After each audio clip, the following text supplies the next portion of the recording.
क्या आपने महसूस किया कि साल 2025 में अचानक से कुछ दिनों के लिए आपके जीवन में एक बड़ी हलचल हुई थी? समय अगर बात करें तो 48 दिनों का था, 5 दिसंबर से ठीक पहले का। कुछ रुके हुए काम अचानक से बनने लगे थे, या अचानक से कोई बड़ा अवसर सामने आ गया था।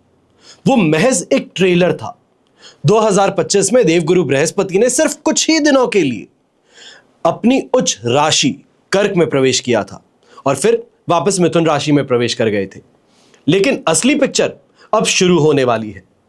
ज्योतिष शास्त्र गणना के अनुसार देवगुरु बृहस्पति 2 जून 2026 मध्य रात्रि 1:50 पर अपनी उच्च राशि कर्क में प्रवेश करने जा रहे हैं और यहां पर 31 अक्टूबर 2026 तक विराजमान रहेंगे। नमस्कार, मैं हूं मोहित कमल श्रीमाली और आप सभी का स्वागत करता हूं आपके अपने चैनल पर और हमारे जीवन पर सबसे अधिक प्रभाव डालने वाले बृहस्पति के राशि परिवर्तन के इस विशेष एपिसोड में। यह एपिसोड आपकी राशि, नाम राशि अर्थात मून साइन पर बेस्ड है। अब पूरे ही 12 वर्ष के बहुत लंबे इंतजार के बाद में ब्रह्मांड के सबसे शुभ, सबसे विशाल और भाग्य के रचयिताकर्ता देवगुरु बृहस्पति पूर्ण रूप से अपनी उच्च राशि कर्क में गोचर करने जा रहे हैं। ज्योतिष शास्त्र में जब गुरु उच्च के होते हैं तो ये कोई सामान्य घटना नहीं है, ये एक ब्रह्मांडीय महापरिवर्तन है। ये गोचर रंग को राजा बनाने की ताकत रखता है। सालों से अटका धन हो, विवाह में आ रही अड़चने हो, कैरियर का संघर्ष हो, इन सब का अंतिम फैसला अब होने जा रहा है। लेकिन सावधान भी होना पड़ेगा। हर चमकती चीज सोना नहीं हो सकती। गुरु के उच्च होने का मतलब यह बिल्कुल नहीं है कि सबको सिर्फ फायदा ही फायदा प्राप्त होगा। कुछ राशियों के लिए यह समय एक बहुत बड़ी परीक्षा भी लेकर के आ रहा है। आज के इस विशेष एपिसोड में हम गहराई से विश्लेषण करेंगे इस महागोचर का आपकी राशि पर क्या प्रभाव पड़ने वाला है, सटीक प्रभाव क्या पड़ने वाला है।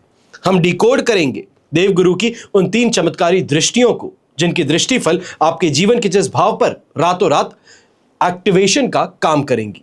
साथ ही मैं आपको वो गुप्त सावधानियां भी बताऊंगा जो आपको अपनी राशि अनुसार इस गोचर के दौरान हर हाल बरतनी है, वरना आते हुए अवसर आपके हाथ से फिसल भी सकते हैं।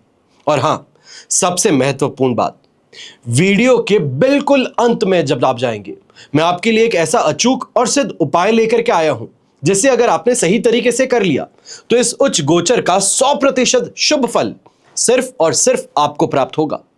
ये उपाय आपको कहीं और नहीं मिलेंगे। तो अगर आप नहीं चाहते कि 12 साल बाद आए ये सुनहरा मौका आपके हाथ से निकल जाए तो इस वीडियो को बिना स्किप किए अंत तक जरूर देखिएगा। आप सभी से एक अपील भी है आपसे कि इस चैनल और इसका हर एपिसोड आपके जीवन में सहजता, सुख, शांति, समृद्धि के लिए हमारी तरफ से एक प्रयास है। आप भी हमारे चैनल को सब्सक्राइब कीजिए, शेयर कीजिए, कमेंट कीजिए और लाइक कर उत्साहवर्धन कीजिए, हमारा सहयोग कीजिए। अब हम बात करते हैं आपके राशि की।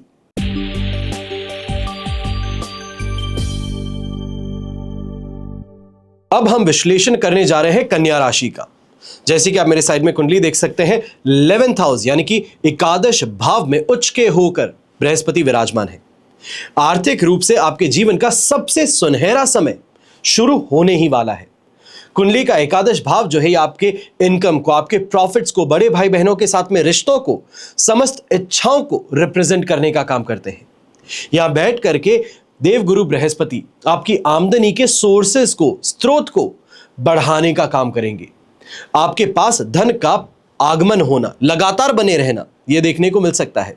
यदि पैसा लंबे समय से कहीं फंसा हुआ था, किसी प्रोजेक्ट का पैसा अटका हुआ था, कोई ड्यू था जो क्लियर नहीं हुआ था, या जो ब्याज सहित आपको पैसा इस समय वापस मिल सकता है। फिर व्यावसायिक रूप से आपके द्वारा किए गए पुराने इन्वेस्टमेंट्स हैं इस समय अवधि में, समय अवधि ध्यान रखिएगा, 2 जून से लेकर के 31 अक्टूबर के बीच में, ये लॉन्ग टर्म इन्वेस्टमेंट्स हो, मुनाफा हो या फिर अटका हुआ पैसा हो, मिलने के अवसर बन सकते हैं। इसके साथ ही समाज में वरिष्ठ लोग हैं, प्रभावशाली लोग हैं, आपके संपर्क में आएंगे, जिनके सहयोग से बड़ी महत्वाकांक्षाएं जो आपकी है ये आसानी से पूरी हो जाएंगी। बड़े भाई बहनों के साथ में संबंध में मधुरता भी आएगी। उनका मार्गदर्शन आपके लिए बहुत बहुत ज्यादा कारगर साबित होगा, लाभकारी सिद्ध होगा। फिर एकादश भाव में स्थित होकर के देवगुरु बृहस्पति अपनी अमृतमयी पंचम दृष्टि ये आपके लिए तृतीय भाव पर डालने जा रहे हैं, वृश्चिक राशि पर। कुंडली का तीसरा भाव साहस, पराक्रम, छोटे भाई बहन और कम्युनिकेशन का है। गुरु की इस शुभ दृष्टि के प्रभाव से आत्मविश्वास और आंतरिक बल में एक नया उभार देखने को मिलेगा। कार्य क्षेत्र में बड़े और साहसी निर्णय लेने से आपको पीछे नहीं हटना है, जो आगे चल करके बहुत बहुत शानदार, ये कहा जाए भाग्यशाली आपके लिए सिद्ध हो सकते हैं, अपॉर्चुनिटीज बन सकते हैं। छोटे भाई बहनों के साथ में यदि कोई पुराना मनमुटाव चल रहा था, संपत्ति को लेकर के कोई विवाद चल रहा था, तो वो पूरी तरीके से समाप्त हो सकता है। उनका व्यवहारिक सहयोग आपको मिल सकता है। और जो मीडिया से जुड़े हैं, डिजिटल क्रिएटिविटी से जुड़े हैं, डिजिटल प्लेटफॉर्म से जुड़े हैं, मार्केटिंग के क्षेत्र से जुड़े हैं, या क्रिएटिव फील्ड से अगर आप जुड़े हो, आपकी वाणी और अद्भुत क्रिएटिविटी, ये इसके दम पर आपको अलग पहचान बनाने का मौका मिल रहा है। इस दौरान छोटी दूरी की यात्राएं भी अगर आप करते हैं, बिजनेस पर्पस से अगर आप करते हैं, तो ये आपके लिए अत्यंत लाभकारी साबित होंगी। फिर देवगुरु बृहस्पति अपनी सप्तम दृष्टि पंचम भाव यानी कि बुद्धि, शिक्षा और संतान के स्थान पर नीच राशि मकर पर डालने जा रहे हैं। गुरु का यह पूर्ण दृष्टि कन्या राशि के जातकों के लिए व्यक्तिगत और पारिवारिक जीवन के लिए किसी वरदान से कम नहीं है। जो स्टूडेंट्स हैं, उच्च शिक्षा प्राप्त करना चाह रहे थे, कोई बहुत टफ कंपटीशन एग्जाम देना चाह रहे थे, उसकी तैयारियों में जुटे हुए हैं, अपनी एकाग्रता के बल पर शानदार मन मुताबिक परिणाम आपको हासिल हो सकता है। जो मैरिड कपल्स हैं, लंबे समय से संतान सुख से वंचित थे, संतान प्राप्ति की राह देख रहे थे, उनके घर में इस शुभ अवधि के दौरान किसी नन्हे मेहमान की किलकारी गूंज सकती है और आपकी संतान की स्वयं की उन्नति होगी, जिससे समाज में आपका मस्तक गर्व से ऊंचा होगा। इसके साथ ही आपकी निर्णय लेने की तार्किक क्षमता, जिसे हम कहते हैं, ये मैच्योर्ड होने वाली है, जिससे जटिल से जटिल समस्याएं क्यों ना हो, इसका हल चुटकियों में आप निकाल लेंगे। प्रेम संबंधों में स्थिरता और विश्वास बढ़ेगा। अब बात आती है सबसे भाग्यशाली नवम दृष्टि की। ये आपके सप्तम भाव पर पड़ने जा रही है, स्वराशि मीन पर। जो जीवन साथी हो, दैनिक रोजगार हो, आपकी पार्टनरशिप हो, इन सभी को रिप्रेजेंट करती है। अब राशि भाव में विराजमान देवगुरु बृहस्पति बुध मित्र राशि है और गुरु की अपनी ही स्वराशि पर दृष्टि है। ये गृहस्थ जीवन में खुशियों की सौगात लेकर के आने का काम करती है। वैवाहिक जीवन में पिछले कुछ समय से जो तनाव चल रहा था, वैचारिक मतभेद था, कड़वाहट थी, तो वहां पर इसका समापन होने वाला है। ये कहा जाए कपूर की तरह ये उड़ जाने वाला है। आपसी प्रेम और समझ बढ़ने वाली है। और जो विवाह योग्य है, एक आदर्श जीवन साथी की तलाश आप कर रहे थे, ये विवाह के बहुत ही मजबूत और शुभ योग आपके लिए बनाने का समय आ चुका है। व्यापारिक दृष्टिकोण से यदि आप पार्टनरशिप में कोई नया बिजनेस शुरू करना चाहते हैं या मौजूदा काम का विस्तार करना चाहते हैं, तो ये समय आपको बम्पर मुनाफा देने वाला है। नई ऊंचाइयां छूने का समय आपके लिए बनने वाला है। बाजार में आपकी साख और रुतबा दोनों बढ़ने वाले हैं, पर सावधानी भी बरतनी है। सातवें भाव में शनि होने के कारण जीवन साथी या बिजनेस पार्टनर के साथ में रिश्तों में थोड़ा ठंडापन कहें, रूखापन कहें, यह भी आपको सामना करना पड़ेगा। समय समय पर करना पड़ेगा। उनकी भावनाओं का सम्मान कीजिएगा, अपनी बातों को उन पर थोपने की गलती मत कीजिएगा। बस इतनी सी सावधानी बरतेंगे तो आपके लिए गोचर अत्यंत लाभकारी बन सकता है। यह हुआ आपकी राशि पर बृहस्पति देव का प्रभाव। अब मैं आपको कुछ विशेष उपाय, सिद्ध उपाय बताने जा रहा हूं। डायबिटीज का सबसे पहले सीधा संबंध कुंडली में गुरु से माना जाता है। गुरु की पूजा आराधना पेट को प्रभावित करने वाली बीमारियों से राहत दिलवा सकती है। अगर आप गुरु के दुष्प्रभाव से पीड़ित हैं, तो आपको अब जो मैं उपाय बता रहा हूं, इनको जरूर करना चाहिए है और 100% आस्था के साथ में करना चाहिए। तभी इनका परिणाम आपको प्राप्त होगा और आपको आ रही परेशानियों से राहत प्राप्त होगी। और अगर ये गोचर आपके लिए शुभ है, तो इस शुभता को और ज्यादा बेहतर बनाने का अवसर आपके हाथ में होगा।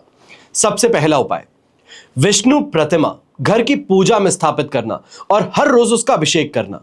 अभिषेक करते समय ओम नमो भगवते वासुदेवाय इस मंत्र का मन ही मन उच्चारण करते रहना, यह आपके लिए शुभ साबित होगा। दूसरा उपाय, गुरु ग्रह का पिरामिड या नवग्रह शांति पिरामिड आप अपने बेडरूम में स्थापित कर सकते हैं। जिस तरफ आप सोते हैं उस तरफ टेबल पर, अगर टेबल ना हो तो अपने बेडरूम में जिस भी तरफ आप सोते हैं उस तरफ इसको रखा जा सकता है। तीसरा उपाय, जो व्यक्ति ना पूजा पाठ कर सकता है, ना ही कोई दान पुण्य कर सकता है, जिसके पास में व्यस्तता इतनी ज्यादा है कि इन सब काम को करने के लिए उसको अलग से समय निकालना पड़े, तो आप सीधा एक काम कर सकते हैं, 10 अवतार विष्णु कवच धारण कर सकते हैं और इसको धारण किए रहिए। ये आपके लिए बहुत बहुत प्रभावशाली उपाय बन सकता है।